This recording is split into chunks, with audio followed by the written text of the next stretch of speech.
ونستعين به ونستغفره ونعوذ بالله من شرور أنفسنا ومن سيئات أعمالنا من يهد الله فهو المهتد ومن يضلل فلن تجد له وليا مرشدا أشهد أن لا إله إلا الله وحده لا شريك له وأشهد أن نبينا محمدا عبده ورسوله وصلوات الله وسلامه على سيدنا ونبينا محمد وعلى آله وأصحابه وأهل بيته ومن تبعهم بإحسان إلى يوم الدين. أما بعد فأوصيكم عباد الله بتقوى الله جل وعلا، فقد قال الله تبارك وتعالى في كتابه العزيز: أعوذ بالله من الشيطان الرجيم، بسم الله الرحمن الرحيم. والله جعل لكم من أنفسكم أزواجا وجعل لكم من أزواجكم بنين وحفدة ورزقكم من الطيبات أفبالباطل يؤمنون وبنعمة الله هم يكفرون. صدق الله العظيم. இந்த உலகை படைத்து பரிபாலித்துக் கொண்டிருக்கும் ரப்புல் ஆலமீன் அல்லாஹுக்கே புகழ் அனைத்தும். சலாத்தும் சலாமும் நமது இறுதி தூதர் முஹம்மது முஸ்தபா ஸல்லல்லாஹு அலைஹி வஸல்லம் அவர்கள் மீதிலும், அவர்களை பின்பற்றி வாழ்ந்த சஹாபாக்கள், தாபிஊன்கள், தபஉ தாபிஈன்கள், கியாமத்துடைய நாள் வரைக்கும் இந்த உலகத்தில் அல்லாஹ்வை ஏற்று வாழக்கூடிய அனைத்து முஃமின்கள் மீதும் உண்டாகும். அன்பின் இஸ்லாமிய சகோதரர்களே, அல்லாஹ்வின் நல்லடியார்களே, இந்த உலகத்தில் வாழும் போது எல்லா நிலைகளிலும் எல்லா சந்தர்ப்பங்களிலும் அல்லாஹ் ஒருவனை பயந்து தக்வா செய்து கொள்ளுமாறு முதலில் எனக்கும் அப்பால் உங்களுக்கும் வசியத் செய்து கொள்கின்றேன். கண்ணியமான அல்லாஹுடைய நல்லடியார்களே, அல்லாஹு தஆலா ரப்புல் இஸ்ஸத் மனிதர்களை ஆண்களாக பெண்களாக அல்லாஹ் படைத்து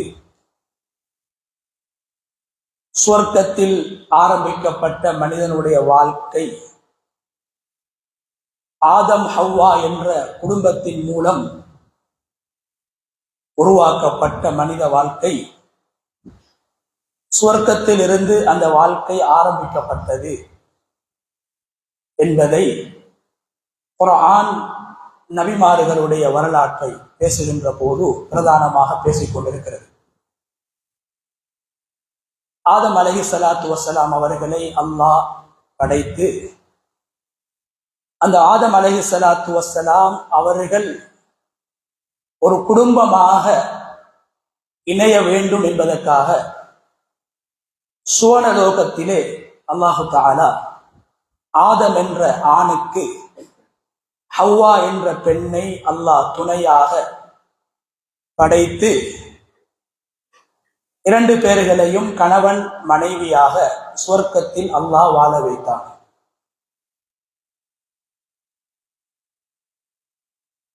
ஆணுக்கு பெண்ணுடைய தேவையை அல்லாஹ் வைத்து, பெண்ணுக்கு ஆணுடைய தேவையை வைத்து முதலாவது மனிதன் படைக்கப்பட்ட நாளிலிருந்து அல்லாஹு தஆலா அதை எங்களுக்கு உணர்த்துகின்றான். ஆண் தன்னுடைய தேவையை பெண்ணின் மூலமாக, பெண் தன்னுடைய தேவையை ஆணின் மூலமாக பூர்த்தி செய்ய வேண்டும். அதை இஸ்லாம் திருமணம் என்று பேசியிருக்கிறது. அந்த உறவை மிக கண்ணியமாக குர்ஆன் அணுகி இருக்கிறது. குர்ஆன் சுவர்க்கத்தை பற்றி பேசுகின்ற போது மிக அதிகமாக சுவர்க்கத்துடைய கண் அழகிகளை பற்றி, சுவர்க்கத்துடைய அழகிகளை பற்றி பேசுகிறது. சுவர்க்கத்திலே அல்லாஹ் மனிதனை படைத்தான், அந்த ஆணுக்கு ஒரு மனைவி பெண்ணை படைத்தான். சுவர்க்கத்திலே அவர்கள் இன்பமாக வாழ்ந்தார்கள். அல்லாஹ் வாழச் சொன்னான். ஆதம் அலைஹிஸ்ஸலாத்தை பற்றி பேசுகின்ற போது அவர்களுடைய மனைவியை சம்பந்தப்படுத்தி அல்லாஹ் பேசியிருக்கிறான். உஸ்குன் அன்த வஸௌஜுக் உதுகுல் அன்த வஸௌஜுக், ஆதமே நீங்களும் உங்களுடைய மனைவி சொர்க்கத்தில் வாழ வேண்டும், சொர்க்கத்துக்குள்ளால் நுழைய வேண்டும் என்று உலகத்தில் ஏற்பட்ட அல்லது சொர்க்கத்தில் ஏற்பட்ட அந்த முதலாவது உறவு கணவன் மனைவி என்ற உறவு என்பதை அல்லாஹ் மிக அழுத்தமாக பேசுகிறான். கண்ணியமானவர்களே, இந்த சுவர்க்கத்துடைய இன்பங்களை அல்லாஹ் குர்ஆனில் பேசுகின்ற போது ஹூருன் ஈன் என்று சொல்லப்படக்கூடிய பெண்களை அல்லாஹ் பேசுகின்றான். ஆண்களுக்கு இயல்பாக பெண்கள் மீது ஒரு ஆசை இருக்கிறது, ஒரு மோகம் இருக்கிறது, ஒரு விருப்பம் இருக்கிறது. அதனால் நன்மைகளை அல்லாஹ் குர்ஆனில் நன்மைகளின் பக்கம் நீங்கள் விரைய வேண்டும், நல்ல அமல்களை செய்ய வேண்டும், இபாதத்தில் ஈடுபட வேண்டும். உங்களுக்கு நாங்கள் சுவர்க்கத்தில் இப்படியான பெண்களை தர இருக்கிறோம் என்று பேசுகின்ற நேரத்தில் அந்த சுவர்க்கத்துடைய அழகிகளோடு கூட நினைத்த பிரகாரம் ஒரு மனிதனுக்கு தன்னுடைய ஆசையை சுவர்க்கத்தில் கூட தீர்க்க முடியாது. ஒரு பெண்ணின் மூலமாக தீர்க்கப்படுகின்ற ஆசை அது அனுமதிக்கப்பட்ட முறையிலே இடம்பெற வேண்டும். அதைத்தான் திருமணம் என்று நாங்கள் சொல்கிறோம். ஆடு மாடுகளை போன்று மிருகங்களை போன்று மனிதன் தனது ஆசையை வெளிப்படுத்த முடியாது, ஆசைகளுக்கு அடிமையாக முடியாது. சுவர்க்கத்தில் கண் அழகிகளோடு சுவர்க்கத்துடைய அழகிகளோடு இன்பம் அடைய இருக்கக்கூடிய மனிதனை பார்த்து அல்லாஹ் சொல்கிறான், அங்கு நாங்கள் உங்களுக்கு இந்த ஹூருன் ஈன் என்று சொல்லப்படக்கூடிய அந்த சுவர்க்கத்தில் படைக்கப்பட்ட பெண்களை திருமணம் செய்து கொடுப்போம். திருமணம் என்ற உறவு சுவர்க்கத்தில் ஆரம்பிக்கப்பட்டு மரணத்துக்கு பின்னால் சுவர்க்கத்திலும் தொடரக்கூடிய உறவாக இருக்கிறது. அதனால் தான் அல்லாஹ் சொல்கிறான், நாங்கள் ஈமான்தாரிகளை அவர்களுடைய குடும்பங்களோடு நாங்கள் சேர்ப்போம், இணைப்போம். உலகத்துடைய மனைவிமார்கள் சுவர்க்கம் செல்வார்களாக இருந்தால் கணவன்மார்களோடு நாங்கள் சேர்ப்போம். அதே நேரத்திலே அங்கிருக்குகின்ற அழகிகளோடு கூட நினைத்த பிரகாரம் கிடையாது, திருமணத்தின் அடிப்படையில் தான் அவர்களை நாங்கள் திருமணம் செய்து கொடுப்போம் என்று திருமண உறவை அல்லாஹ் ஒரு புனிதமான உறவாக அல் குர்ஆனிலே பேசிக் கொண்டிருக்கிறார். கண்ணியமான அல்லாஹ்வுடைய நல்லடியார்களே, நபிமார்கள் இந்த உலகத்துக்கு அல்லாஹ்வுடைய மார்க்கத்தை சொல்வதற்காக வேண்டி, அல்லாஹ்வுடைய வஹையை சொல்வதற்காக வேண்டி அல்லாஹ்வினால் தெரிவு செய்யப்பட்டு அனுப்பப்பட்டார்கள். அந்த நபிமார்கள் அவர்கள் உலகத்திலே அனுப்பப்பட்ட அநேகமான நபிமார்களை குர்ஆன் வர்ணிக்குகிறது. வலகத் அர்ஸல்னா ரசூலன் மின் கப்லிக் வஜஅல்னா லஹும் அஸ்வாஜன் வ ذُرِّيَّةً. நபியே, உங்களுக்கு முன்னால் உலகத்தில் வாழ்ந்த அநேகமான நபிமார்கள் அவர்களுக்கு மனைவிமார்களை நாங்கள் கொடுத்து அவர்கள் திருமணம் செய்தவர்களாகத்தான் உலகத்திலே அவர்கள் குடும்பங்களோடு மனைவிமார்களோடு பிள்ளைகளோடு பேர குழந்தைகளோடு வாழ்ந்துதான் அவர்கள் இந்த பணியை, அல்லாஹ்வுடைய தாவாவுடைய பணியை அவர்கள் செய்திருக்கிறார்கள். கண்ணியமானவர்களே, அல்லாஹ் இதன் மூலமாக சொல்கிறான், திருமணம் என்பது ஒரு புனிதமான உறவு. நபிமார்கள் திருமணம் செய்து வாழ்ந்திருக்கிறார்கள். திருமணம் என்பது ஒரு மனிதனை நிம்மதியின் பக்கம், சந்தோஷத்தின் பக்கம், ஆனந்தத்தின் பக்கம் இட்டு செல்லக்கூடியதாக இருக்க வேண்டும். திருமணம் அது துருமணமாக மாறிவிடக்கூடாது. திருமணம் சுமையாக மாறிவிடக்கூடாது.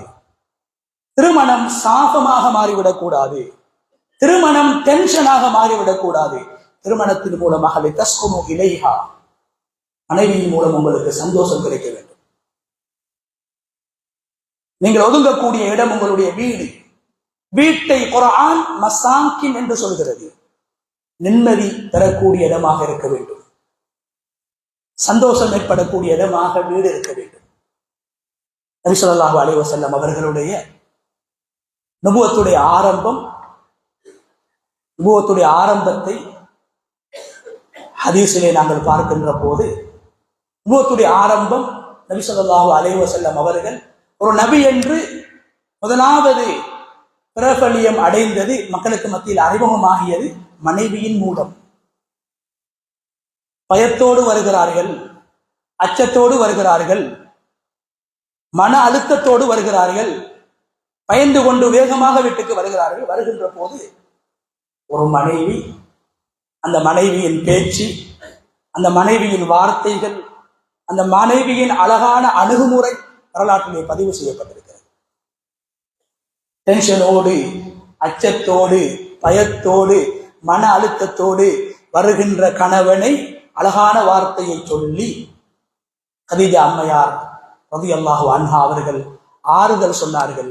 நபி ஸல்லல்லாஹு அலைஹி வஸல்லம் அவர்களுடைய நனவுகளை சொன்னார்கள்.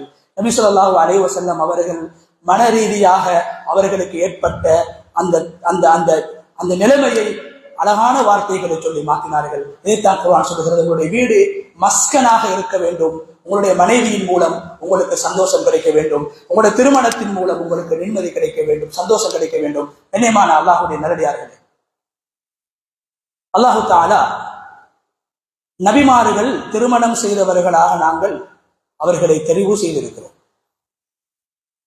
உலகத்தில் சில பேர்கள் திருமணம் செய்யக்கூடாது என்று வாழ்ந்தார்கள்.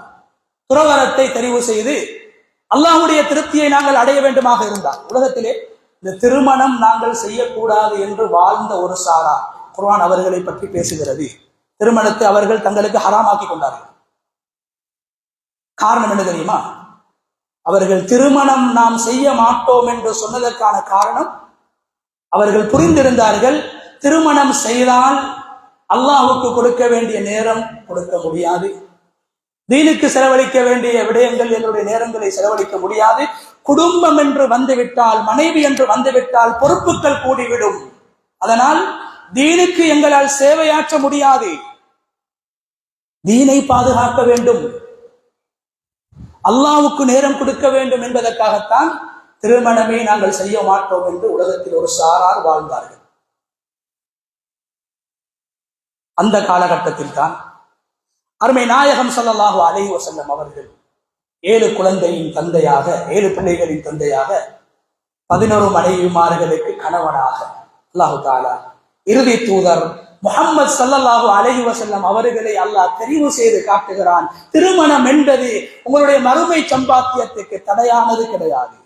திருமணம் செய்வதால் என்னால் தொழ முடியாது, பள்ளிவாசலுக்கு நேரம் கொடுக்க முடியாது, தீனுக்கு நேரம் கொடுக்க முடியாது, நல்ல விடயங்களுக்கு நேரம் கொடுக்க முடியாது, குடும்பம் என்று மனைவி பிள்ளை என்று வாழ வேண்டும், அதன் மூலமாக தீனுடைய சேவைகளை ஆற்ற முடியாது என்று யாரும் நினைத்துவிடக் கூடாது. அதனால் தான் 7 குழந்தைகளின் தந்தை, 11 மனைவிமார்களின் கணவர் முஹம்மது ஸல்லல்லாஹு அலைஹி வஸல்லம் அவர்களை அல்லாஹ் நபியாக, ரசூலாக தெரிவு செய்து, அந்த மக்கள் எவர்களெல்லாம் நபிமார்கள் திருமணம் செய்யக்கூடாது என்று சொன்னார்களோ அவர்களுக்கு மத்தியிலே அல்லாஹ் சொல்கிறான், திருமணம் என்பது மார்க்கத்துக்கு தடையானது கிடையாது, மார்க்க விடயங்களில் ஈடுபடுவதற்கு தடையானதா கிடையாது. சிறந்த மனைவி அமைவது, சிறந்த வீடு அமைவது, அது மார்க்கத்தை வளர்ப்பதற்கு, தீனை பரப்புவதற்கு அது காரணமாக அமையும். திருமணம் என்பது ஒரு மனிதனுக்குரிய சாபக்கேடு கிடையாது என்பதை அல்லாஹ் நிரூபித்து காட்டினார். கண்ணியமானவர்களே, அருமை நாயகம் ஸல்லல்லாஹு அலைஹி வஸல்லம் அவர்களுடைய வாழ்க்கையிலே பல பாகங்களை நாங்கள் புரிந்து வைத்திருக்கிறோம். ஆனா நபி ஸல்லல்லாஹு அலைஹி வஸல்லம் அவரோட 63 வருட கால வாழ்க்கையில் 38 வருட காலம் அருமை நாயகம் ஸல்லல்லாஹு அலைஹி வஸல்லம் அவர்கள் இந்த உலகத்திலே பல மனைவிமார்களுக்கு கணவனாக வாழ்ந்திருக்கிறார்கள். நபி அவர்களுடைய வாழ்க்கை பாகங்களில் அதிகமான பாகம் கணவன் என்ற பாகம், கணவன் என்ற பகுதி. 63 வருட காலத்திலே 38 வருடம் அருமை நாயகம் ஸல்லல்லாஹு அலைஹி வஸல்லம் அவர்கள் 23 வருட காலம்தான் உலகத்துக்கு நபியாக அவர்கள் வாழ்ந்து காட்டியிருக்கிறார்கள். 38 வருட காலம் நபி ஸல்லல்லாஹு அலைஹி வஸல்லம் அவர்களுடைய அந்த வாழ்க்கையிலே ஒரு கணவனாக வாழ்ந்திருக்கிறார்கள். பல மனைவிமார்களோடு, பல தன்மைகளோடு வாழ்ந்த, பல சிபாத்துகளை, தன்மைகளை கொண்ட பெண்களோடு, வித்தியாசமான சுபாவங்களை கொண்ட பெண்களோடு அருமை நாயகம் ஸல்லல்லாஹு அலைஹி வஸல்லம் அவர்கள் உலகத்திலே தலை சிறந்த கணவனாக வாழ்ந்து காட்டியிருக்கிறார்கள். எனவே இஸ்லாம் கணவனாக, மனைவியாக, கணவன்மார்களுக்கு, மனைவிமார்களுக்கு தேவையான வழிகாட்டல்களை மிக அழுத்தம் திருத்தமாக நபி ஸல்லல்லாஹு அலைஹி வஸல்லம் அவர்களுடைய வாழ்க்கை மூலமாகவும் 11 பெண்களின் மூலமாகவும் எங்களுக்கு அல்லாஹு தஆலா குர்ஆனின் மூலமாக எங்களுக்கு சொல்லித் தருவதை போன்று ஹதீஸின் மூலமாக அருமை நாயகம் ஸல்லல்லாஹு அலைஹி வஸல்லம் அவருடைய வாழ்க்கை எங்களுக்கு, எங்களுடைய குடும்ப வாழ்வு எவ்வாறு அமைய வேண்டும், என்னுடைய வீட்டுக்குள்ளால் நிம்மதி வேண்டுமாக இருந்தால், திருமண வாழ்க்கையின் மூலமாக எங்களுடைய வாழ்க்கையில் மாற்றம் ஏற்பட வேண்டுமாக இருந்தால், நாம் எதிர்பார்க்கின்ற அந்த பக்குவம் எங்களுடைய வாழ்க்கையில் வர வேண்டுமாக இருந்தால், என்னுடைய மனைவி எப்படி அமைய வேண்டும், மனைவியோடு கணவன் எப்படி நடந்து கொள்ள வேண்டும் என்ற அணுகுமுறைகளை குர்ஆன் மிக அழுத்தம் திருத்தமாக ஆதம் அலைஹிஸ்ஸலாத்துடைய வரலாற்றை பேசுகின்ற போது ஆதம் அலைஹிஸ்ஸலாத்துடைய மனைவியை இணைத்து அல்லாஹ் பேசுகின்றான். மூசா அலைஹிஸ்ஸலாம், சுப்ஹானல்லாஹ், கண்ணியமானவர்களே, மூசா அலைஹிஸ்ஸலாத்துடைய வாழ்க்கை வெறுமனே ஃபிரௌனோடு மாத்திரம் சம்பந்தப்பட்ட வாழ்க்கை கிடையாது. மூசா அலைஹிஸ்ஸலாத்து வஸலாம் அவர்களுடைய வாழ்க்கையில் ஒரு முக்கியமான ஒரு பகுதி அல்லாஹ் தஆலா பல குர்ஆனுடைய வசனங்களின் மூலமாக, நீண்ட ஆயத்துக்களின் மூலமாக மூசா அலைஹிஸ்ஸலாத்து வஸலாம் அவர்களுடைய குடும்ப வாழ்க்கையை அல்லாஹ் குர்ஆனிலே பேசுகின்றான். மூசா அலைஹிஸ்ஸலாத்து வஸலாம் அவர்களை ஒரு சிறந்த கணவனாக, மூசா அலைஹிஸ்ஸலாத்து வஸலாம் அவர்களுடைய மனைவியை ஒரு தலை சிறந்த சாலிஹான ஒரு பெண்ணாக குர்ஆன் வர்ணித்து பேசியிருக்கிறது. கண்ணியமான அல்லாஹ்வுடைய நல்லடியார்களே, ஒரு ஆண், ஒரு வாலிபன் திருமணத்தின் மூலமாக அவருடைய இலக்கை அடைந்து கொள்ள வேண்டுமாக இருந்தால், அவர் எதிர்பார்க்கக்கூடிய எதிர்பார்ப்புகளை அடைய வேண்டுமாக இருந்தால், எப்படியான பெண்ணை அவர் தெரிவு செய்ய வேண்டும் என்ற விடயத்தை அல்லாஹ் பேசுகின்ற போது, ரசூல்மார்களில் 3வது இடத்தில் இருக்கக்கூடிய மிக சிறந்த, அல் குர்ஆனில் மிக அதிகமாக பேசப்பட்ட நபி மூசா அலைஹிஸ்ஸலாத்து வஸலாம் அவர்களின் மூலமாக இந்த உம்மத்துக்கு அல்லாஹ் சொல்லிக் கொடுக்கின்றான். மூசா அலைஹிஸ்ஸலாத்து வஸலாம் அவர்கள் ஒரு ஊருக்கு போனார்கள். மதியன் என்று சொல்லக்கூடிய பிரதேசத்துக்கு போனார்கள். தட்டத்தனிய போனார்கள். உதவிக்கு யாரும் கிடையாது. பசியோடு போனார்கள். துணைக்கு யாரும் கிடையாது. அறிமுகமற்ற ஊருக்கு போகிறார்கள். 2 யுவதிகளுக்கு தண்ணி அள்ளி கொடுத்தார்கள். ஆடுகளுக்கு தண்ணி அள்ளி கொடுத்தார்கள். உதவி செய்தார்கள். இந்த சம்பவம் குர்ஆன் பேசுகிறது. தந்தை முதியவர், வீட்டை விட்டு வெளியே வர முடியாது. 2 பிள்ளைகளும் தந்தைக்கு உபகாரம் செய்ய வேண்டும் என்பதற்காக வீட்டை விட்டு வெளியே வந்தார்கள். அந்த 2 பெண்களுக்கும் மூசா அலைஹிஸ்ஸலாத்து வஸலாம் அவர்கள் உதவி செய்தார்கள். அந்த 2 பெண்கள், 2 யுவதிகளுடைய தந்தை மூசா அலைஹிஸ்ஸலாத்து வஸலாம் அவர்கள் நேர்மையானவர்கள், நம்பிக்கைக்குரியவர்கள், பக்குவமானவர்கள், என்னுடைய பிள்ளைகளுக்கு, என்னுடைய மகளுக்கு கணவனாக வருவதற்கு தகுதியானவர்கள் என்பதை இனம் கண்டு கொள்கிறார்கள். கண்ணியமான அல்லாஹ்வுடைய நல்லடியார்களே, மூசா அலைஹிஸ்ஸலாத்து வஸலாம் அவர்களை அழைத்து அந்த தந்தை சொல்கிறார், என்னுடைய பிள்ளைகளுக்கு நீங்கள் உதவி செய்திருக்கிறீர்கள், உங்களுக்கு நான் பிரதி உபகாரம் செய்ய வேண்டும். அது என்ன உபகாரம்? என்னுடைய இந்த 2 பிள்ளைகளில் ஒரு பிள்ளையை உங்களுக்கு நான் திருமணம் செய்து தர இருக்கிறேன். என்ன நிபந்தனை? 10 வருடம் என்னிடத்தில் நீங்கள் ஆடு வைக்க வேண்டும். 10 வருடம் கூலி தொழில் செய்ய வேண்டும். மூசா அலைஹிஸ்ஸலாம் அந்த நிபந்தனையை ஏற்றுக்கொண்டார்கள். ஒரு சாலிஹான பெண்ணை நான் மிஸ் ஆக்கிடக்கூடாது, தவறவிடக்கூடாது. அதற்காக ஒரு சாலிஹான பெண் எனக்கு மனைவியாக வர வேண்டும் என்பதற்காக ஒரு அழகான இளைஞன், சக்தி வாய்ந்த ஒரு இளைஞன், நேர்மையான இளைஞன் என்று நுபுவத்துக்கு முன்னால் உள்ள பகுதி அது. ஒரு சாலிஹான பெண்ணை நான் அடைந்து கொள்ள வேண்டும். நான் திருமணம் செய்வது வெறுமனே என்னுடைய ஆசைகளுக்காக அல்ல. இந்த திருமணம் எனது பரம்பரையின் அடிப்படை,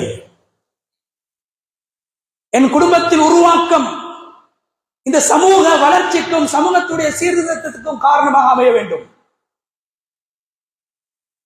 அதனால் எதிர்காலத்தை பார்த்தார்கள்.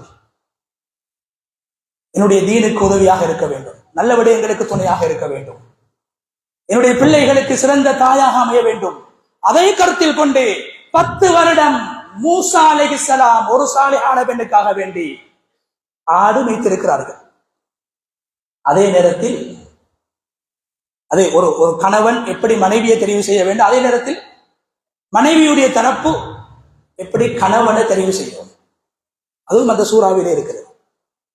எப்போது அறிமுகமற்ற மூசா என்ற வாலிபர் என்னுடைய மகள்மார்களோடு பக்குவமாக தேவையான விடயத்தை மாத்திரம் பேசி, எந்த கேள்வியை கேட்க வேண்டும் அதை மாத்திரம் கேட்டு, எதை செய்ய வேண்டுமோ அதை மாத்திரம் செய்து பக்குவமாக நடந்து கொண்டாரோ அவர் ஒழுக்கமானவர் என்பதை அந்த தந்தை புரிந்து கொண்டார். மகளை கேட்டு வரக்கூடியவர்களுக்கெல்லாம் பொண்ணை கொடுக்கவில்லை. அறிமுகம் இல்லாதவர்களுக்கெல்லாம் திருமணம் செய்து கொடுக்கவில்லை. நபி ஸல்லல்லாஹு அலைஹி வஸல்லம் சொன்னதை போன்று நல்லவர்கள் சாலிஹானவர்களுக்கு ஒரு பிள்ளைகளை நீங்கள் தெரிவு செய்து கொடுக்க வேண்டும். மூசா அலைஹிஸ்ஸலாம் ஆடு மேய்க்கக்கூடியவராக இருந்தார்கள். 10 வருட காலங்கள் எகிப்திலிருந்து தனியே வந்தார். தொழிலும் கிடையாது, துணையும் கிடையாது. கண்ணியமானவர்களே, அல்லாஹு ரப்புல் இஸ்ஸத் மூசா அலைஹிஸ்ஸலாத்து வஸலாம் அவர்களுக்கு சிறந்த மனைவியை கொடுத்தான். அந்த மனைவியுடைய தந்தை சிறந்த கணவனை தெரிவு செய்தார். அல் கவியுல் அமீன், நேர்மையானவர், சக்தி உள்ளவர், எனது மகளை நன்றாக வைத்துக் கொள்வார், நேர்மை இருக்கிறது, பக்குவம் இருக்கிறது. ஆடு மேய்க்க வைத்து மூசா அலைஹிஸ்ஸலாத்து அவங்க பரிசோதனை செய்யறாங்க. என் மகளுக்கு பேர் பொருத்தமா, தொழிலாளி, என்னிடத்தில் வேலை செய்யக்கூடியவர், ஆனால் மார்க்கம் இருக்கிறது, பக்குவம் இருக்கிறது, தீன் இருக்கிறது. அதை பார்த்தார்கள்.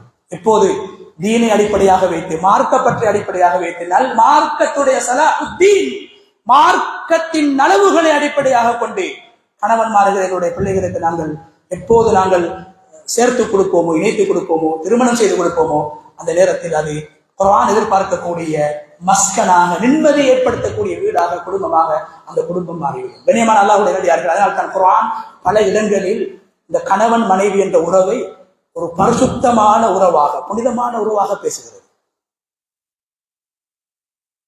கண்ணியமானவர்களே, அல்லாஹு தஆலா கணவன் மௌத்தா போனா, கணவன் வஃபாத்தாகினா,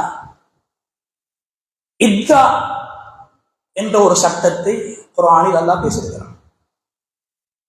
ஒரு மனைவி தன்னுடைய கணவனுடைய புனிதத்துவத்தை, மதிப்பை விளங்க வேண்டுமாக இருந்தால், கணவன் ஹயாத்தோடு இருக்கும் போது, தான் இத்தாவில் இருக்கும் போது கணவன் ஹயாத்தோடு இருக்க மாட்டான். தான் ஹயாத்தோடு இருக்கும் போது ஒரு விடயத்தை சிந்திக்க வேண்டும். எங்களுடைய மனைவிமார்களுக்கு நாங்கள் உணர்த்த வேண்டும். கண்ணியமானவர்களே, திருமணம் செஞ்சாங்க, உடலுறவில் கூட ஈடுபடல. குர்ஆன் பேசுது, கணவன் வஃபாத்தாகினார். திருமணம் செய்யப்பட்ட பெண் சின்ன பிள்ளையாக இருந்தாலும் சரி, அடிமையாக இருந்தாலும் சரி, முஸ்லிம் அல்லாத பெண்ணாக இருந்தாலும் சரி, குர்ஆன் பேசுது, கணவன் முஸ்லிமாக இருந்தால், கணவன் வஃபாத்தாகினா 2 சட்டத்தை குர்ஆன் பேசுது. ஒரு பெண் இத்தா இருக்கணும். கண்ணியமானவர்களே, துக்கம் அனுஷ்டிக்கிறது. ஒரு நாள் வாழ்ந்த கணவனாக இருந்தாலும் சரி, ஒரு வருடம் வாழ்ந்த கணவனாக இருந்தாலும் சரி, 50 வருடம் தன்னோடு சேர்ந்து வாழ்ந்த கணவன் மூத்தாகினாலும், குர்ஆன் இத்தாவுடைய சட்டத்தை சூரத்துல் பக்ரால 2 ஆயத்துக்களின் மூலமாக அல்லாஹ் பேசுறான். கணவனை இழந்ததற்காக வேண்டிய ஒரு மனைவி துக்கம் அனுஷ்டிக்கக்கூடிய அந்த சட்டம், கட்டாயமான சட்டம் குர்ஆன் பேசியிருக்குது. கண்ணியமானவர்களே, 3வது சட்டம் அல்லாஹ் சொல்றான், வல்லதீன யதவஃபௌன மின்கும் வயதரூன அஸ்வாஜன் வஸிய்யத்தன் லிஅஸ்வாஜிஹிம் மதாஅன் இலல் ஹவுல். மாற்றப்பட்ட சட்டம் நாங்கள் விளையும் கொள்வோம். அல்லாஹ் அந்த ஆயத்தை குர்ஆன்ல வச்சிருக்கிறான். சட்டத்தை எல்லாம் மாத்திட்டா. ஒரு கணவன் மௌத்தா போனா, ஒரு பொம்புல ஆரம்ப காலத்துல 1 வருஷம் இத்தா இருக்கணும். 1 வருஷம் இத்தா, 1 வருஷம் துக்கம் அனுஷ்டிக்கணும். பழைய சட்டம். வேற கல்யாணம் பேசலா, இன்னொரு ஆணை நினைச்சு வாழலா. அந்த சந்தர்ப்பத்துல கல்யாணம் நேரடியாக பேசுறது ஹராம். கணவனை நினைச்சு கொண்டே இருக்கிறோம். கணவன் மூத்தாயிட்டார், என்னோட வாழ்ந்தவர், அவர் சாதாரண ஒரு கூலி தொழிலாளியாக இருக்கலாம், அல்லது படிச்ச பட்டதாரியாக இருக்கலாம், சாதாரண ஒரு ஏழையாக இருக்கலாம், பணக்காரனாக, எப்படி இருந்தாலும் என்னோடு வாழ்ந்தவர், அல்லாஹ் எனக்கு துணை சேர்த்தவர். 1 வருஷம் இத்தா. அதுக்கு பின்னால அல்லாஹ் அர்பாத் அஷ்ஹுரின் வ அஷ்ரா, அது பெண்களுக்கு கஷ்டம் என்ற காரணத்தினால் 4 மாசம் 10 நாள். அதே பெண்ணுடைய வாப்பா மௌத்து, அதே பெண்ணுடைய நானா மௌத்து, அதே பெண்ணுடைய உம்மா மௌத்து, அதே பெண்ணுடைய தம்பி மௌத்து, அதே பெண்ணுடைய பிள்ளை மௌத்து, நபி அவங்க சொன்னாங்க, துக்கம் அனுஷ்டிக்க வேண்டிய காலம் 3 நாள் தான். கணவன் மௌத்து 4 மாசம் 10 நாள் குர்ஆன் பேசுகிறேன். கண்ணியமானவர், இது என்னோட மனைவிமார் ஹயாத்தோடு இருக்கும் போது அவங்களுக்கு உணர்த்தப்படும். அவங்க இத்தா இருக்கோம், நாங்க மௌத்தாயிருக்கோம். இத்தாவுடைய பிரதான நோக்கம் என்னோடு வாழ்ந்த கணவனை நான் கண்ணியப்படுத்துவது, கணவனுடைய உபகாரங்களை நினைத்து வாழ்வது, கணவனுக்காக துஆ செய்வது. அதே நேரத்தில் கண்ணியமானவர்களே, கணவன் மௌத்தாகல, அவங்க விவாகரத்து பெற்றுட்டாங்க. குர்ஆன் பேசுது, பிரிஞ்சுட்டாங்க கணவன் மனைவி. ஆனா 6 மாசம் 7 மாசம் 6 வருஷம் 10 வருஷம் 20 வருஷம் வாழ்ந்திருப்பாங்க. ஏதோ ஒரு காரணத்துக்காக பிரிஞ்சிருப்பாங்க. கண்ணியமானவர்களே, அவங்கள பார்த்தும் குர்ஆன் சொல்லுது, வலா தன்சவுல் ஃபத்ல பைனக்கும். உங்களோட பிரிஞ்சு போயிட்டாரு என்றாலும் அவரை வாழக்கூடிய நேரத்தில் உங்களுக்கு உபகாரம் செஞ்சிருப்பாரு. அந்த கணவன் உங்களுக்கு உபகாரம் செஞ்சிருப்பாரு, அல்லது அந்த மனைவி உங்களுக்கு உபகாரம் செஞ்சிருப்பா, சமைச்சு தந்திருப்பா, உங்களோட ஆசைகளை பூர்த்தி செஞ்சிருப்பா, உங்களோட தேவைகளை பூர்த்தி செஞ்சிருப்பா. அந்த நேரத்துல அவர் கணவன் செஞ்ச நலவுகளை மனைவிமார்களை நீங்க மறந்துடாதீங்க. மனைவி செஞ்ச நலவுகளை கணவன்மார்களை நீங்க மறந்துடாதீங்க. புனிதமான உறவு. ஒரு மனிதன் உலகத்துல ஒரு பிள்ளைக்கு மகனாக, ஒரு வாப்பாவுக்கு மகனாக வாழ்றதை விட அதிகமான காலம் ஒரு பெண்ணுக்கு கணவனாக வாழ்றான். ஒரு மனைவி ஒரு கணவனுக்கு மனைவியாக வாழ்றான். அதிகமான உறவு அதுதான். கண்ணியமானவர்களே, எனவே இந்த இத்தா கணவனுடைய புனிதத்துவத்தை பெண்களுக்கு உணர்த்துது. விவாகரத்தை பெற்றால் கூட அந்த அவங்க செஞ்ச நலவுகளை நீங்க மறந்துடக்கூடாது. குர்ஆன் பேசுது, இந்த உறவை புனிதமாக பேசுது. கண்ணியமான அல்லாஹ்வுடைய நல்லடியார்களே, அறிமுகம் இல்லாத 2 பெண்கள், அதாவது ஆணும் பெண்ணும் அறிமுகம் இல்லாதவர்கள், ஒரு திருமண ஒப்பந்தத்தின் மூலமாக அவர்களுக்கு அறிமுகம் ஏற்படுகிறது, உறவு ஏற்படுகிறது. ஹராமாக இருந்த, பார்ப்பதற்கு ஹராமாக இருந்த அந்த பெண்ணை அல்லாஹ் ஹலாலான மனைவியாக ஆக்குகிறான். அந்த பெண்ணின் தாயை தன் தாயை போன்று அல்லாஹ் ஆக்குகின்றான். உம்மஹாத்து நிசாயிக்கும், உங்களோட மனைவிமார்களுடைய தாய்மார்கள் உங்களோட தாயை போல. மஹரம் இல்லாம இருந்த பெண், ஹராமாக்கப்பட்டிருந்த ஒரு தாய், ஒரு உறவின் மூலமாக, நாங்க சொல்ற ஒரு வார்த்தையின் மூலமாக, ஒரு திருமண பந்தத்தின் மூலமாக அந்த தாயை போல மாறுறார். ஒரு விதவை பெண்ணை திருமணம் செய்யறார் ஒருவர். அந்த பெண்ணை திருமணம் செய்யறதால அந்த விதவை பெண்ணுடைய பிள்ளைகள் தனக்கு மஹரமானவர்களாக தான் ஒரு தந்தையை போல மாறுறாரு. எங்கோ இருந்த ஒரு பெண் தன் மகனுக்கு முடிச்சு கொடுக்கிறோம், அந்த பெண் தன் மருமகள் அந்த பிள்ளையை போல மாறுறார். இதான் அல்லாஹ் சொல்றான், மீசாக்கன் கலீலா, பலமான ஒப்பந்தம், திருமண ஒப்பந்தம் பலமான ஒப்பந்தம். எங்கோ இருந்த பெண்களை உறவை போன்ற, இரத்த உறவுகளை போன்ற உறவை ஏற்படுத்துகிறது இந்த திருமணம். எனவே அந்த அடிப்படையில் திருமண வாழ்வு குர்ஆன் சொல்கிற பிரகாரம் அமைகின்ற போது, நபி ஸல்லல்லாஹு அலைஹி வஸல்லமோட முன்மாதிரியாக எடுத்து என்னுடைய வாழ்க்கையை நாங்கள் அமைக்குகின்ற போது அது மனமானதாக மாறும். கணவன்மார்களை பெண்கள் புரிந்து நடப்பதை போன்று பெண்களை மதித்து கணவன்மார்கள் வாழ பழகிக் கொள்ள வேண்டும். ஒரு விடயத்தை சொல்லி முடித்துக் கொள்கிறேன். கண்ணியமானவர்களே, திருமணத்தை பற்றி பேசுகின்ற போது சாலிஹான பெண்ணை திருமணம் செய்ய வேண்டும் என்ற விடயத்தை மூசா அலைஹிஸ்ஸலாத்துடைய சம்பவம் எங்களுக்கு உணர்த்துவதை போன்று ஒரு பெண்ணின் கருத்தை, மனைவியின் பேச்சை, வஆஷிரூஹுன்ன பில் மஅரூஃப், பெண்களோடு நன்றாக பேசுங்கள், கனிவாக பேசுங்கள், அன்பாக பேசுங்கள், நல்ல முறையில் நடந்து கொள்ளுங்கள் என்று அல்லாஹ் குர்ஆனில் பொதுவாக சொல்வதை போன்று ஒரு பெண்ணுடைய பேச்ச கணவன் எந்த அளவுக்கு மதிக்க வேண்டும் என்ற விடயத்தை அல்லாஹ் பேசுவதற்கு உதாரணமாக அல்லாஹ் எடுத்தது ஃபிர்அவுன்.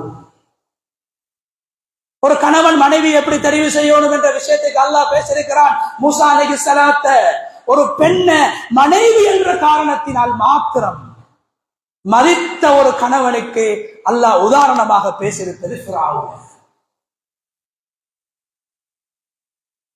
ஃபிர்அவுனுடைய காலத்தில் பிறந்த எல்லா ஆண் குழந்தைகளும் கொலை செய்யப்பட்டார்கள். இன்று கஸாவில் எங்களுடைய சிறார்கள், எங்களுடைய தாய்மார்கள், எங்களுடைய இளைஞர்கள் எரிக்கப்படுவதை போன்று, பட்டினியின் மூலம் படுகொலை செய்யப்படுவதை போன்று ஃபிரௌனுடைய காலத்தில் அந்த சண்டாளன் எல்லா ஆண் குழந்தைகளை வெட்டி அவர்களை கொலை செய்தார். குர்ஆன் பேசக்கூடிய நிகழ்வு. ஆனால் கண்ணியமானவர்களே, ஒரு மூசாவை மட்டும், ஒரு ஆண் பிள்ளை மூசாவை மட்டும் ஃபிரௌன் விட்டார். மூசா அலைஹிஸ்ஸலாம் அதாவது அதுக்கு முன்னால் வாழ்ந்தவர்கள் பல பேர்கள், பல நபிமார்களுடைய நிகழ்வுகளை அல்லாஹு தஆலா பேசியிருக்கிறான். கண்ணியமான அல்லாஹ்வுடைய பல ஆண்களை கொண்ட, பல ஆண் பிள்ளைகளை கொண்ட ஃபிரௌன் ஒரு மூசாவை மட்டும் கொல்லாமல் விட்டார். அது அல்லாஹ்வுடைய நாட்டம். அதுக்கு காரணம் யார்? கண்ணியமானவர்களே, ஈமான் கொள்ளு, அல்லாஹ்வை நம்புகிற விஷயத்துல மூசா அலைஹிஸ்ஸலாம் அவங்க பிற்காலத்துல சொல்லி ஃபிரௌன் ஏற்றுக்கொள்ளல. ஹாரூன் அலைஹிஸ்ஸலாம் சொல்லியும் ஏற்றுக்கொள்ளல, எவ்வளவு நல்ல மக்கள் சொல்லியும் அல்லாஹ்வை ஏற்றுக்கொள்ளல. ஆனா மனைவி ஒரு விஷயத்த சொல்றா. கண்ணியமான அல்லாஹ்வுடைய நேரடியார்களே, மூசா அலைஹிஸ்ஸலாத்து வஸலாம் தண்ணீர் மிதந்து கொண்டு வருகிற போது மூசா அலைஹிஸ்ஸலாத்து வஸலாம் அவர்களை அந்த ஃபிரௌனுடைய மனைவி எடுத்து கையில் எடுக்குகின்ற போது, ஃபிரௌன் அந்த குழந்தையை கொல்ல முயற்சிக்கின்ற போது மனைவி சொன்ன வார்த்தை குர்ரத்து ஐனுல் ஐனில் லி வலக் சொன்னாங்க. முதலாவது, இந்த குழந்தை எனக்கும் உனக்கும் கண் குளிர்ச்சியான பிள்ளையாக மாறும். ஃபிரௌன் மனைவி சொல்றா, பிள்ளை கண் குளிர்ச்சியாக மாறணும், சந்தோஷமாக மாறணும். எப்ப மாறும்? நல்ல மனைவி கிடைக்கணும். நல்ல மனைவி வந்தா தான் புள்ள கண் குளிர்ச்சியாக வரும். சாலிஹான பிள்ளையாக வரணுமா? மனைவி சாலிஹானவளா இருக்கணும். அந்த தாய் சொல்றா, குர்ரத்து ஐனில் இவனுக்கு எனக்கும் உனக்கும் குழந்தை பாக்கியம் இல்ல, இந்த குழந்தை எனக்கும் உனக்கும் கண்குளிர்ச்சியாக மாறும். லா தக்துலு அஸா ஐயன் ஃபஅனா அவ் நத்தஹிதஹு வலதா, இந்த பிள்ளையை மட்டும் நீ கொல்லாத, இந்த குழந்தை எங்களுக்கு பிரயோசனம் தரக்கூடிய குழந்தையாக ஒரு நாள் மாறும், எங்களுக்கு பயனளிக்கக்கூடிய குழந்தையாக மாறும் என்று மனைவி சொல்லக்கூடிய நேரத்தில் பல்லாயிரக்கணக்கான ஆண் குழந்தைகளை கொண்ட ஃபிரௌன் மனைவியின் பேச்சை மதித்து ஒரு குழந்தையை விட்டார். மனைவி என்பவர்கள் மாணவிகள் அல்ல, மனைவிமார்கள் என்பவர்கள் எங்களை சுவர்க்கத்துக்கு அழைத்து செல்லக்கூடியவர்கள். மிக அதிகமாக மனிதனை நரகத்துக்குள்ளால் தள்ளக்கூடிய கண் என்று சொல்லக்கூடிய அந்த உறுப்பு, அஃபம் என்று சொல்லக்கூடிய அந்த ஆண் உறுப்பு, இந்த ரெண்டும் எங்களை நரகத்தில் கொண்டு போய் சேர்க்குது. பெண்கள் இல்லை என்றால், மனைவிமார்கள் இல்லை என்றால், இந்த இரண்டின் மூலமாக பாவங்களை செய்யக்கூடிய ஆண்கள் நரகம் சென்று விடுவார்கள். நரகத்தை விட்டு அல்லாஹ் என்னை பாதுகாப்பதற்கு எனக்கு துணையாக, மார்க்கபடி எங்களுக்கு உதவியாக எனக்கு மனைவியை தந்திருக்கிறான். மனைவியின் கருத்துக்களையும் மதித்து நடக்க வேண்டும் என்பதை ஃபிரௌனின் மூலமாக, சண்டாளனின் மூலமாக அல்லாஹ் சொல்லித்தாரான். அந்த அளவுக்கு அநியாயம் செஞ்ச அந்த அநியாயக்காரனே மனைவியிட பேச்ச மதிச்சிருக்கிறான் என்றா, நாங்க மனைவிமார்களுடைய பேச்ச அந்தந்த சந்தர்ப்பங்கள்ல அவங்களோட கருத்துக்களையும் மதிக்கணும், அவங்களோட பேச்சுக்களையும் மதிக்கணும் என்ற பாடத்தையும் அல்லாஹு தஆலா குர்ஆன்ல இந்த குடும்ப வாழ்க்கையை பத்தி பேசக்கூடிய நேரத்துல இந்த ஃபிரௌனுடைய விஷயத்தையும் அல்லாஹ் பேசிக் கொண்டிருக்கிறான். கண்ணியமானவர்களே, குர்ஆனில் போதிக்கப்பட்ட போதனைகளை, ஹதீஸிலே வந்திருக்கக்கூடிய குடும்ப வாழ்வு சம்பந்தமான விடயங்களை படிக்க வேண்டும். உலகத்துடைய விடயங்கள் எல்லாம் படிக்கின்றோம். ஆனா உலகத்தில் நான் ஒரு கணவனாக, ஒரு தந்தையாக வாழ்கிறேன், எப்படி வாழ வேண்டும், எங்களுடைய வாழ்க்கையை எப்படி அமைத்துக் கொள்ள வேண்டும் என்பதை இஸ்லாம் எங்களுக்கு சொல்லியிருப்பதை போன்று வேறு இடங்களில் சொல்லப்பட்டிருக்கவில்லை. அந்த அடிப்படையில் அது சம்பந்தமான விடயங்களை தேடி படிப்போம். வாழ்க்கையில் ஏற்படக்கூடிய, குடும்ப வாழ்க்கையில் ஏற்படக்கூடிய பிரச்சனைகளை எப்படி அணுக வேண்டும், மனைவிமாரோடு எப்படி உரையாட வேண்டும், பிள்ளைகளோடு நாங்கள் எப்படி நடந்து கொள்ள வேண்டும், பிள்ளைகளுக்கு முன்னால் மனைவிமார்களோடு எப்படி நடக்க வேண்டும், வீட்டுக்குள்ளால் பிள்ளைகள் எங்களுடைய அறைக்குள்ளால் வருகின்ற போது எப்படி வர வேண்டும், எந்த தோற்றத்தில் எங்களுடைய பிள்ளைகள் எங்களை பார்க்க வேண்டும் என்ற பாடங்களை எல்லாம் குர்ஆன் மிக விரிவாக பேசியிருக்கிறது. அந்த அடிப்படையில் கண்ணியமான அது சம்பந்தமான கருத்துக்களுக்கு மதிப்பளிப்போம். அது சம்பந்தமான வகுப்புகள் நடைபெறுகின்ற போது அதுக்கு நாங்கள் எங்களுடைய நேரங்களை கொடுப்போம் என்று அதிகாலை பாடசாலையில் பிள்ளைகள் பெற்றோர்களோடு எப்படி நடந்து கொள்ள வேண்டும் என்ற விடயம் அழகாக முன்வைக்கப்பட்டது. அதுபோன்று இன்றும் இன்ஷா அல்லாஹ் அசருக்கு பின்னால் பெற்றோர்களாகிய நாம் எங்களுக்கு மத்தியில் எங்களுடைய உறவுகளை எப்படி நாங்கள் பேணிக்கொள்ள வேண்டும், வளர்க்க வேண்டும், திருமணம் என்ற அந்த புனிதமான உறவை நாங்கள் எப்படி பேண வேண்டும் என்ற விடயங்கள் சம்பந்தமாக, என்னுடைய பிள்ளைகளோடு எப்படி நாங்கள் நடந்து கொள்ள வேண்டும் விஷயங்கள் சம்பந்தமாக கருத்துக்கள், அதே போன்று சிறந்த உலமாக்களின் மூலமாக வழிகாட்டுகள் வழங்கப்பட இருக்கின்றன. இவ்வாறான விடயங்களை தேடி படித்து என்னுடைய வாழ்க்கையில் இருக்கக்கூடிய கோளாறுகளை, குறைகளை நிவர்த்தி செய்து பூர்த்தியான சாலிஹான கணவனாக, பூர்த்தியான சாலிஹான மனைவிமார்களாக என்னுடைய மனைவிமார்கள் மாறுவதை போன்று ஒரு சிறந்த ஒரு கணவனாக உலகத்திலே வாழ்ந்து சிறந்ததொரு சமூகம் உலகத்தில் உருவாக்கப்படுவதற்கு காரணமானவர்களாக நாம் அனைவரும் மாற வேண்டும். அல்லாஹு தஆலா ரப்புல் இஸ்ஸத் கிருபை செய்வானாக. யா அல்லாஹ் எங்களுடைய பாவங்களை மன்னிப்பாயாக, யா அல்லாஹ் எங்களுடைய மாதாபிதாக்களுடைய பாவங்களை மன்னிப்பாயாக, யா அல்லாஹ் ஈமானோடு வாழ்ந்து ஈமானோடு இந்த உலகத்தை விட்டு பிரியக்கூடிய சந்தர்ப்பத்தை நம் அனைவருக்கும் ஏற்படுத்தி தருவாயாக. யா அல்லாஹ் சர்வதேச மட்டத்தில் இஸ்லாமிய சமூகத்துக்கு ஏற்பட்டிருக்கக்கூடிய சோதனைகள், இன்னல்களை விட்டு இஸ்லாமிய சமூகத்தை பாதுகாத்து அவர்களுக்கு மறுமலர்ச்சியான வாழ்க்கை ஏற்படுத்தி கொடுப்பாயாக. வஆஹிரு தஅவானா அல்ஹம்துலில்லாஹி ரப்பில் ஆலமீன். அல்ஹம்துலில்லாஹில் வாஹிதுல் அஹத் அல் ஃபர்தி ஸமத் الذي لم يلد ولم يولد ولم يكن له كفوا احد والصلاه والسلام على من بلغ الرساله ونصح الامه وادى الامانه وجاهد في الله حق جهاده محمد وعلى اله واصحابه ومن تبعهم باحسان ما تعاقب الليل والنهار. أما بعد، فأوصيكم عباد الله بتقوى الله جل وعلا، فقد قال الله تبارك وتعالى في كتابه العزيز: يا أيها الذين آمنوا اتقوا الله حق تقاته ولا تموتن إلا وأنتم مسلمون. بارك الله لي ولكم في القرآن العظيم، ونفعني وإياكم بالآيات والذكر الحكيم. أقول قولي هذا وأستغفر الله لي ولكم ولجميع المسلمين من كل ذنب، فاستغفروه إنه الغفور الرحيم.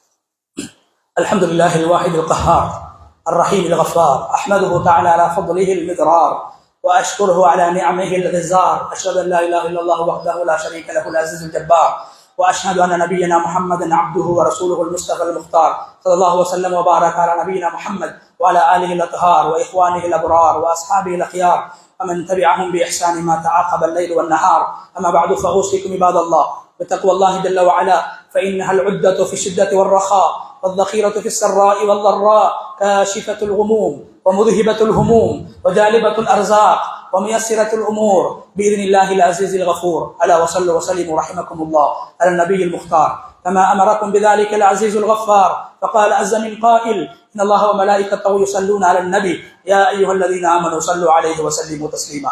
اللهم ارض عن الخلفاء الراشدين براء المؤمنين أبي بكر وعمر وعثمان وعلي رضوان الله تعالى عليهم أجمعين، والباقين من الصحابة المهاجرين والأنصار والتابعين وتبع التابعين إلى يوم الدين. اللهم اغفر للمسلمين والمسلمات والمؤمنين والمؤمنات، وألف بين قلوبهم واهدهم سبل السلام. اللهم أجرنا من النار، اللهم أجرنا من النار، اللهم أجرنا من النار، ولا تجعلنا من حطب النار فإنها بئس الدار. ربنا اغفر لنا ولإخواننا الذين سبقونا بالإيمان، ولا تجعل في قلوبنا غلا للذين آمنوا ربنا إنك رؤوف رحيم. عباد الله، إن الله يأمركم بالعدل والإحسان وإيتاء ذي القربى وينهى عن الفحشاء والمنكر والبغي يعظكم لعلكم تذكرون. اذكروا الله العظيم يذكركم واشكروه يزدكم ولذكر الله أكبر والله يعلم ما تصنعون.